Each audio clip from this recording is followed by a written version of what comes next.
Hello friends, welcome back to our channel. ఉత్తరాఖండ్లోని గర్వాల్ ప్రాంతంలో శ్రీనగర్ రుద్రప్రయాగ మధ్య అలకనంద నది ఒడ్డున ధారీదేవి ఆలయం ఉంది.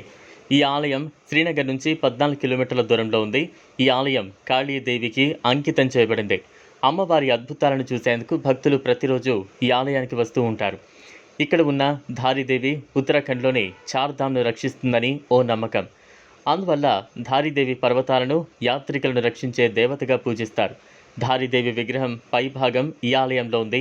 అయితే విగ్రహం దిగువ సగం కాళీమాత ఆలయంలో ఉంది. ఇక్కడ ఆమె కాళీదేవి రూపంగా పూజించబడుతోంది. నమ్మకం ప్రకారం ఈ ఆలయంలో ఉన్న ధారీదేవి విగ్రహం రోజుకు 3 సార్లు తన రూపాన్ని మారుస్తుందని నమ్మకం. ధారీదేవి విగ్రహం ఉదయం పూట అమ్మాయిలాగా, మధ్యాహ్నం యువతిలా, సాయంత్రం వృద్ధిరాలిగా కనిపిస్తుంది. ధారీదేవి విగ్రహం రూపురేఖలు మార్చే ఈ దృశ్యం నిజంగా ఆశ్చర్యానికి గురి చేస్తోంది. పురాణాల ప్రకారం ఒకసారి తీవ్రమైన వరదల కారణంగా ధారీదేవి ఆలయం కొట్టుకుపోయింది.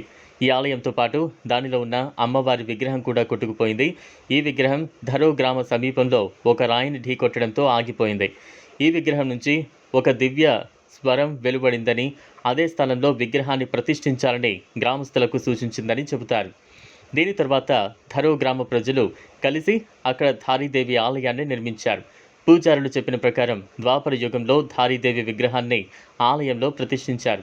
ధారీదేవి ఆలయాన్ని 2013 సంవత్సరంలో కూల్చివేసి ఆమె విగ్రహాన్ని కూడా అసలు స్థలం నుంచి తొలగించారని చెబుతారు. దీని కారణంగా 2013 సంవత్సరంలో ఉత్తరాఖండ్లో భయంకరమైన వరదలు సంభవించాయని, అందులో వేలాది మంది ప్రజలు ఇబ్బంది పడ్డారని స్థానికులు చెబుతూ ఉన్నారు. జూన్ 16, 2013 సాయంత్రం ధారీదేవి విగ్రహాన్ని తొలగించాలని, కొన్ని గంటల తర్వాత వరద విపత్తు రాష్ట్రాన్ని తాకిందని నమ్ముతారు.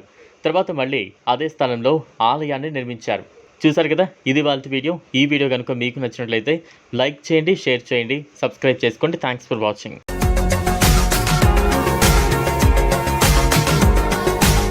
మరిన్ని అప్డేట్స్ కోసం మా ఛానల్ని సబ్స్క్రైబ్ చేయండి.